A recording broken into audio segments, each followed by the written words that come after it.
Hoy es día de otro relato del archivo sombrío. Cierra las puertas y escucha hasta el final. Hay archivos que parecen respirar por sí mismos. Este, por ejemplo, salió del tercer cajón, cubierto de polvo y con hilos rotos, como si hubiera intentado escapar del fichero. Era más pesado de lo normal, como si lo hubieran colocado allí varias manos a lo largo del tiempo. Las hojas, amarillentas y manchadas de humedad, venían numeradas de forma irregular, como si alguien hubiera intentado poner orden en algo que nació del caos. El sello de la tapa decía simplemente 5 relatos encontrados. ¿Quién escribió cada uno de ellos? Nadie lo sabe. Solo se sabe que vinieron de lugares distintos, pero guardan el mismo tipo de silencio. ¿Y qué tienen en común los 5? La presencia, algo o alguien que observa, espera y vuelve, incluso cuando el papel parece olvidado. Los bordes estaban rasgados y la tinta casi se había borrado. Aún así, las líneas contaban el inicio de algo que no quería ser olvidado. Nunca tuve miedo de conducir de noche. Vivíamos fuera de la ciudad, y pasar la madrugada en una carretera de una sola vía era parte de la rutina.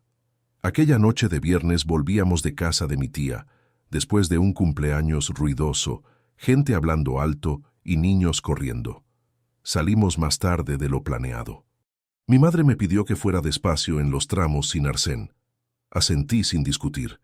En el asiento del copiloto, Julia dormía con el cinturón cruzado sobre el hombro. La radio acompañaba con música baja.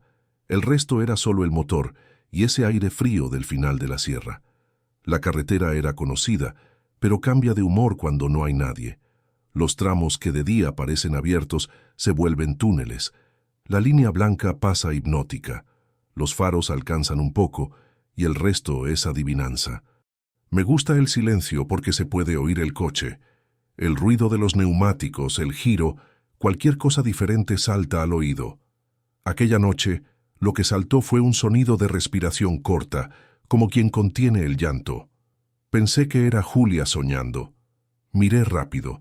El pecho subía y bajaba despacio, normal. Volví la vista al frente. La curva del kilómetros 27 tiene un talud a la izquierda y una cerca vieja a la derecha. De día es fea, de noche solo es oscura. Reduje por costumbre y vi primero la sombra. Una silueta quieta justo después de la curva, pegada al borde del asfalto. No fui un héroe. Solté el acelerador, encendí las luces largas y dejé que el coche rodara solo. A medida que el haz de luz avanzó, la sombra se volvió persona. Era una mujer, de pie frente a mí, los brazos cruzados delante del cuerpo como quien tiene frío.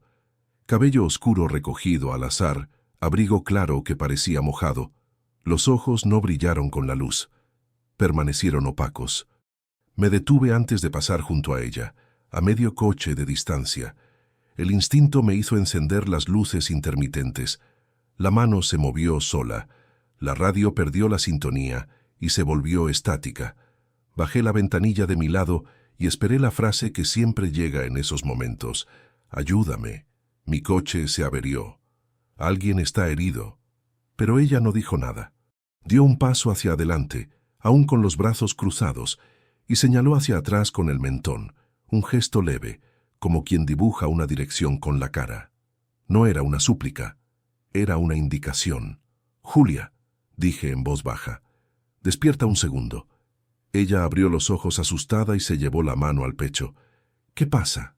Hay una mujer aquí delante. Mira». Cuando Julia se inclinó, la mujer repitió el gesto, que retrocediéramos unos metros. Miré por los espejos. Carretera vacía a ambos lados.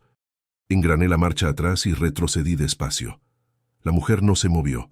El foco de los faros fue dejando su rostro hasta convertirlo en contorno y luego en sombra. Me detuve justo donde ella pidió sin hablar. ¿Contenta? Intenté bromear para romper la tensión. Julia no rió.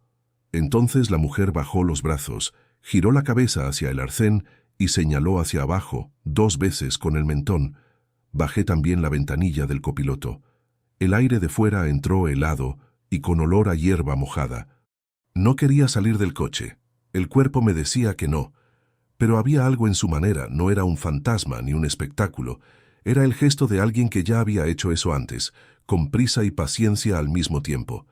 Empujé la puerta, saqué un pie afuera e iluminé con el celular.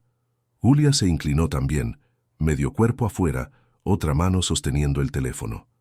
En el arcén, casi escondido entre la hierba, había una plancha metálica apoyada en dos piedras. Un poco más adelante, un agujero oscuro se abría junto al asfalto. La tapa del desagüe se había hundido y el borde estaba roto, cubierto de tierra. Si hubiera pasado sin reducir, la rueda delantera habría caído allí con todo el peso del coche. Como mínimo, un desastre. Como máximo, preferí no pensarlo. Volví la vista hacia la mujer para agradecerle. Ya no estaba donde antes, estaba 2 pasos más cerca, y el abrigo parecía gotear sin mojar. Su piel tenía ese tono de quien ha estado mucho tiempo en el frío, y no temblaba. Julia habló primero. «Gracias». La mujer respondió con el mismo gesto de antes, un «regresen» hecho con el mentón, un poco más urgente. Entendí. Quería que diésemos la vuelta y nos fuéramos por otro camino. No era lógico, pero tampoco absurdo. La carretera estaba desierta. El hueco mostraba que nadie hacía mantenimiento allí. Podría haber otro tramo peor más adelante. Podría haber gente que no quisiera testigos. «Vamos a regresar», dije. «Tomamos la carretera vieja». Julia asintió rápido, como si esperara la decisión. Entré, cerré la puerta, engrané la marcha.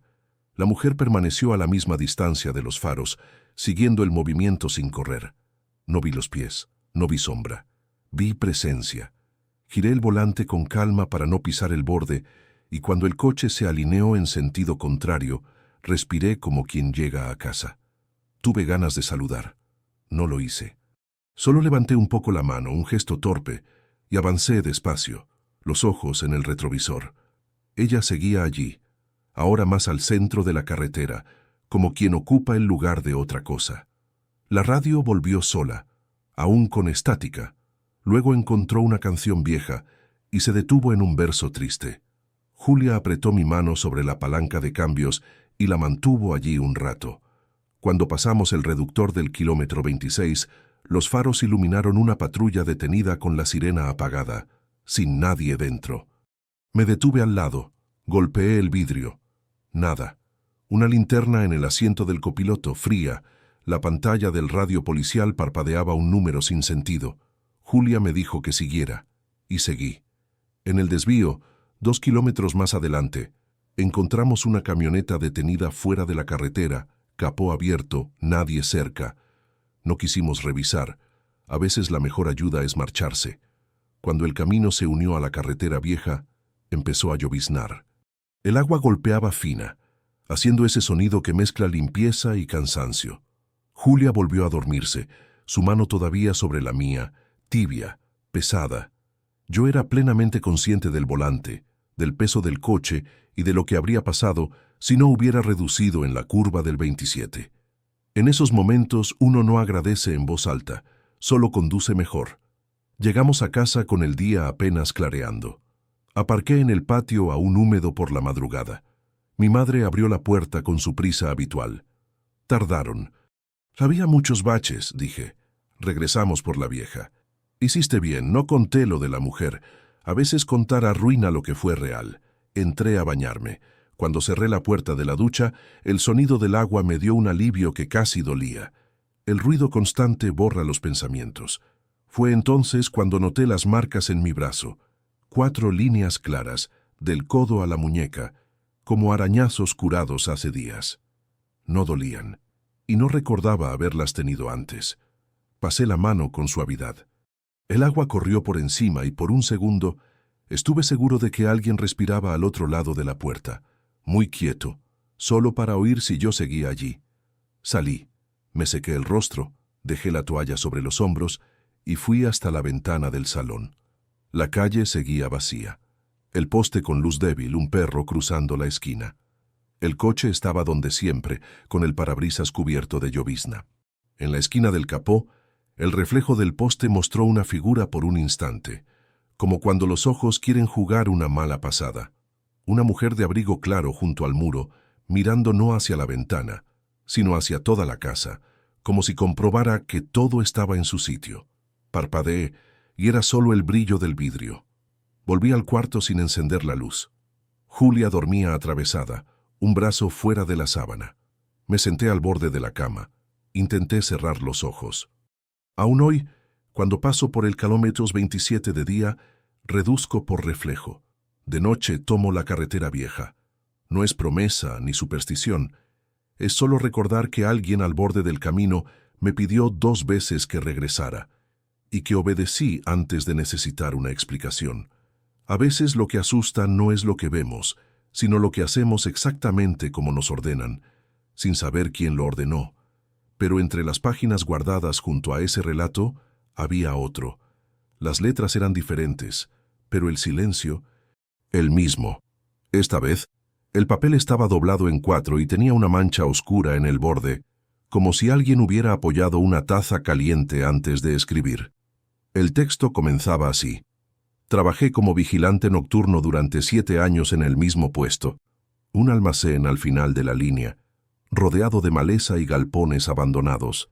El turno era de 10 de la noche a 6 de la mañana.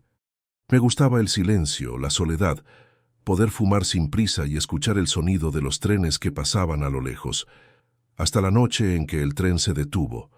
El sonido de los frenos fue lo primero, un chirrido seco, largo, que hizo vibrar las ventanas. Ningún maquinista paraba allí. No tenía sentido. Salí del puesto con la linterna en la mano, crucé el patio y vi los vagones inmóviles, alineados, sin luz en la cabina, sin ruido de motor, como si los hubieran abandonado a mitad del recorrido. Del centro de los vagones venía un sonido metálico, irregular, como martillazos lejanos. Grité, ¿hay alguien ahí? El sonido se detuvo. Esperé unos segundos. El eco murió entre la maleza. Volví a la oficina pensando que era el viento golpeando las puertas de carga. Pero a las 3:14, el timbre del portón sonó una vez. Solo una. Miré el monitor de la cámara de seguridad. La imagen mostraba el portón cerrado y una sombra inmóvil del lado de afuera sobre el suelo de grava. La sombra no tenía cuerpo. Parecía proyectada sin origen. Me quedé observando hasta que la imagen se apagó por completo. Reinicié el sistema. Cuando el monitor volvió, el portón estaba entreabierto, del lado de adentro. Salí con la linterna. El suelo húmedo crujía bajo las botas. La luz temblaba en las paredes de metal y regresaba llena de puntos, como si reflejara en gotas. Y en medio del patio, sobre las piedras, había huellas, no de zapatos, sino descalzas. Pequeñas, mojadas. Iban desde el portón hasta la puerta de la oficina. El vigilante no escribió lo que sintió, solo escribió lo que vio. La silla donde estaba sentado, ahora vuelta hacia la puerta, el paquete de cigarrillos abierto y el teléfono sonando solo. Cuando atendió, la voz no pidió ayuda, solo dijo su nombre, despacio, como si lo conociera desde hace mucho tiempo. No colgué. Me quedé escuchando la respiración del otro lado hasta el amanecer. Cuando el sol dio en los vidrios, el tren ya se había ido. Pero las huellas aún estaban húmedas. El papel termina allí, sin firma. El borde final parece rasgado desde adentro, como si el autor hubiera arrancado la parte que venía después. Pero entre los papeles guardados junto a ese relato, había otro. La caligrafía era temblorosa, las líneas inclinadas, y el papel tenía olor a humo antiguo. En la esquina, alguien había escrito, relato dejado en la habitación 5, no abrir de noche. El texto comenzaba así, trabajo en el hotel desde 2012. Al principio hacía de todo, recepción, limpieza, turno de madrugada. El edificio es pequeño, 14 habitaciones, paredes delgadas, y está en un tramo olvidado de la carretera donde los camioneros paran cuando el cuerpo ya no puede más. De noche, el sonido que domina es el de las neveras y la lluvia golpeando las chapas de zinc, hasta la noche en que la habitación 5 comenzó a encenderse sola. La habitación quedaba al final del pasillo, la única con ventana hacia el fondo del terreno. Nadie se hospedaba allí desde hacía meses, desde el accidente del muchacho que durmió y nunca despertó. Los huéspedes siempre pedían otra. Pero a las 2:43, la luz de la habitación 5 se encendió. Pensé que era una falla en la red eléctrica. Bajé con el manojo de llaves y abrí la puerta despacio. La bombilla temblaba en el techo, luz débil, y el aire dentro era frío. Frío de nevera abierta. La cama estaba hecha, pero había una hendidura profunda, como si alguien acabara de levantarse. De la lámpara venía un ruido seco, como un chasquido de cable quemado. Apagué el interruptor general y esperé que la oscuridad tomara el pasillo, pero la luz de la habitación 5 siguió encendida. La energía de todo el edificio se cortó, pero esa luz no obedeció. El reloj de la recepción se detuvo a las 2:43, la misma hora de la primera vez, y todas las madrugadas siguientes fueron iguales. 2:43, la luz encendiéndose, la marca en la cama, el olor a cigarro en el aire. Poco a poco, el ruido de los chasquidos se volvió otro sonido. Una respiración pesada, corta, detrás de la pared. Empezó a oírse incluso cuando yo no iba a la habitación. Una noche, sin huéspedes, decidí dejar la grabadora encendida. La puse en la mesa de noche y cerré la puerta con 2 vueltas de llave. A la mañana siguiente, a las 7, entré para escuchar el resultado. El archivo duraba 8 minutos y medio. Los primeros 30 segundos. Silencio. Luego, un clic de lámpara. Y enseguida una voz ronca diciendo: «Deja la luz encendida». La grabación termina con el sonido de la puerta abriéndose. Pero en el audio, el pestillo gira desde adentro. Destruí la grabadora, pero desde entonces, la lámpara de la recepción también empezó a parpadear a la misma hora. 2:43, todas las madrugadas. Pedí que cambiaran el circuito. Llamaron a un electricista, que no quiso volver después de ver el tablero de control. Dijo que el disyuntor de la habitación 5 estaba desconectado desde hace meses. Creo que por eso la habitación sigue encendiéndose, porque la luz no viene de la red. Viene de quien aún quiere ser visto. El relato termina con una frase borrosa, escrita en letra más pequeña, casi invisible: «Si la habitación está apagada cuando llegues, no la enciendas». Es porque aún está despierta. El resto de la página está negro de hollín, como si hubiera estado apoyado demasiado tiempo sobre una lámpara caliente. El olor a humo todavía queda en los dedos cuando se toca el papel, pero entre los papeles guardados junto a ese relato había otro. Las letras eran diferentes, pero el silencio, el mismo. El papel estaba húmedo en los bordes, como si hubiera sido dejado cerca de agua corriente. El texto comenzaba así: «El sendero hasta la cascada era corto, pero el sonido del agua parecía venir desde mucho más lejos. Salimos 4 esa tarde, yo, Laís, Mateus y Davi. El plan era simple: filmar algunas escenas para un trabajo de la universidad sobre leyendas locales. Nada extraordinario. Solo naturaleza, viento y el sonido del agua golpeando las piedras. La ciudad donde nacimos vive de historias contadas en voz baja. Decían que la cascada de San Lino tenía alma propia, que a veces lloraba, a veces llamaba. Pero nadie lo tomaba en serio. Crecimos escuchando eso. Llegamos cerca de las 6. El aire ya estaba frío, el sonido más fuerte y el último tramo del sendero cubierto de hojas. Mateus cargaba el trípode, Laís la linterna, Davi la grabadora. Yo solo llevaba el celular para marcar la hora. Todo parecía normal, hasta que el sonido del agua cambió. No fue de repente. Fue como si una segunda voz se hubiera mezclado con el ruido del río. Baja, entrecortada. Un llanto.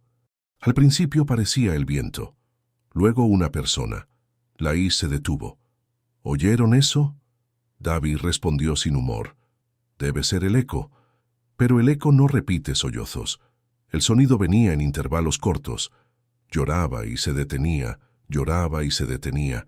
Nos quedamos callados. La grabadora en el bolsillo de Davi comenzó a captar ruido. Un chasquido de interferencia, luego silencio otra vez. Seguimos caminando, más despacio.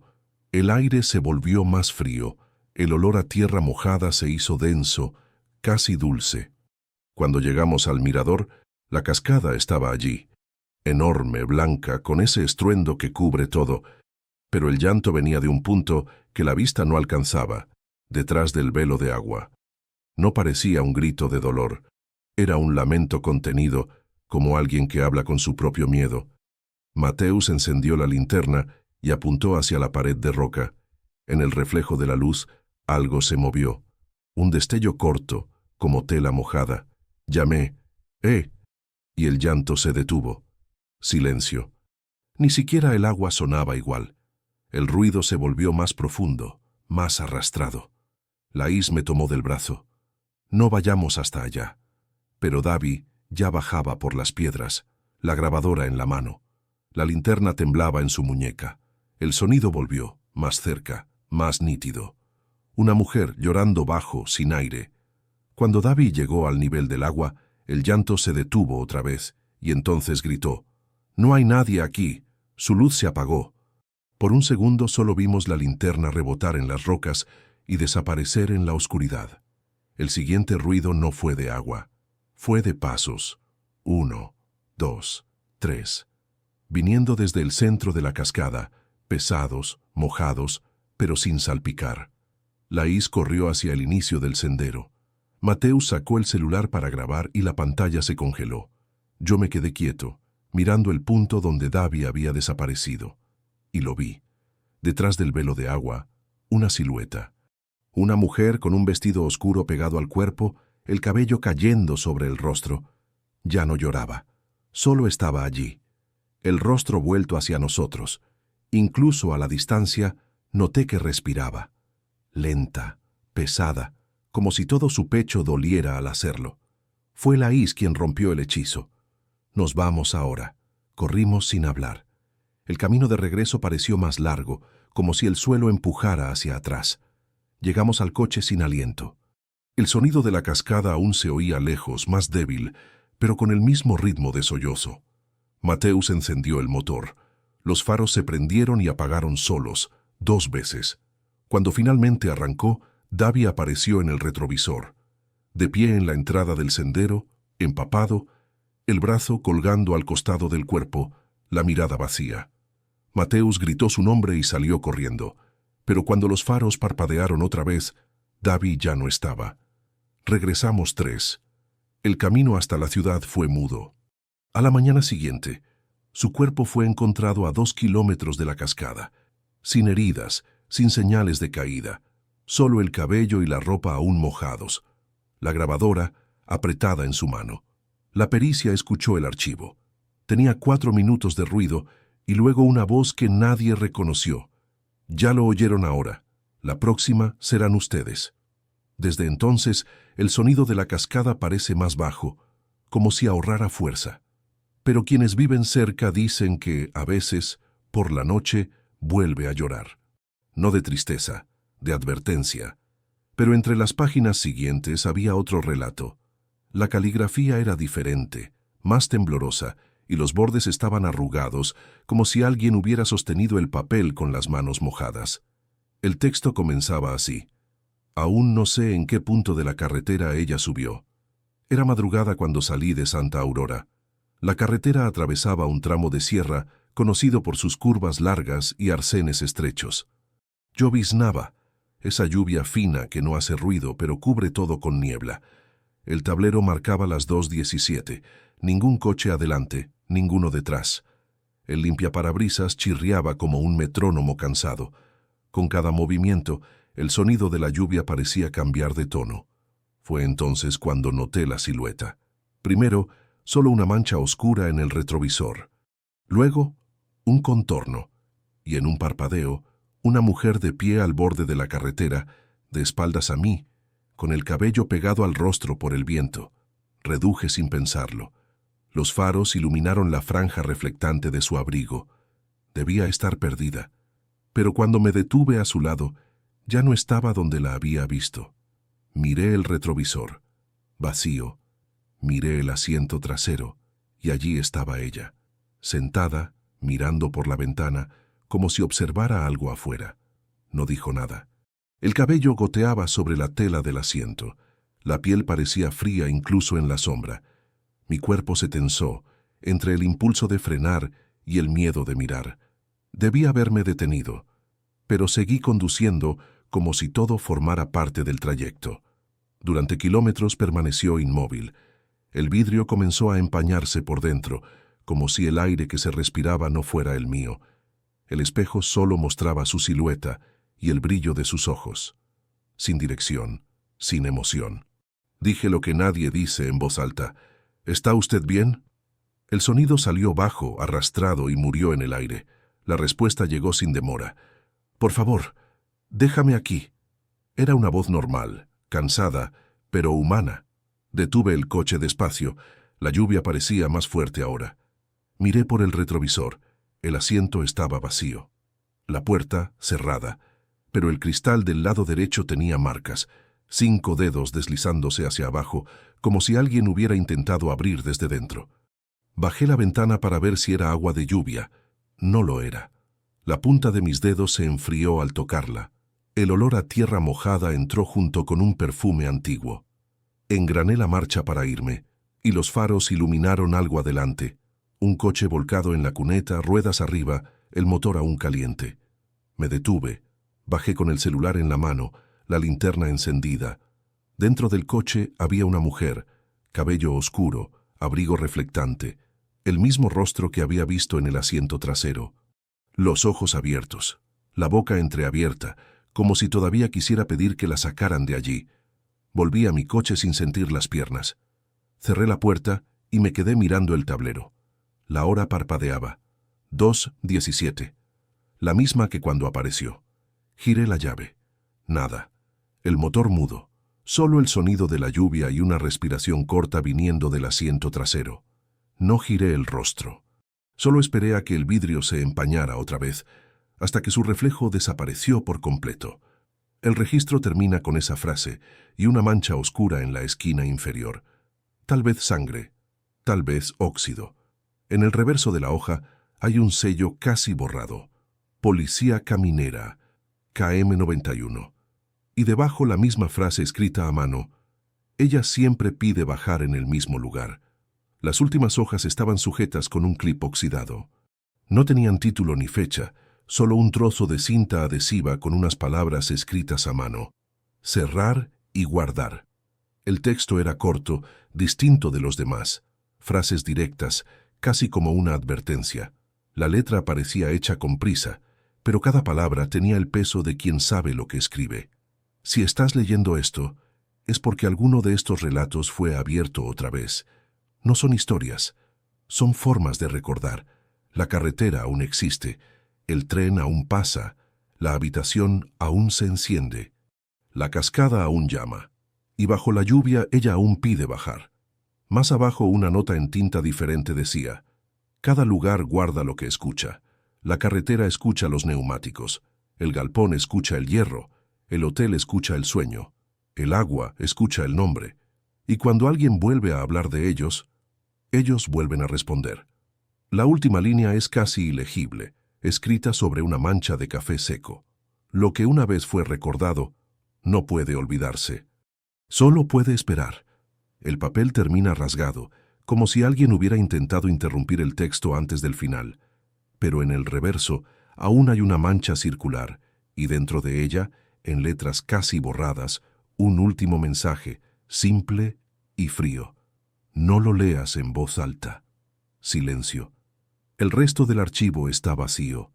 El cajón cruje al cerrarse, como si el sonido reconociera el gesto. Dentro, las páginas vuelven a encajarse una sobre otra, respirando el mismo aire de siempre. Seas y sapi hapis es. El archivo de hoy termina aquí, pero el silencio que quedó tal vez aún esté escuchando. Escribe en los comentarios lo que sentiste o lo que creíste oír.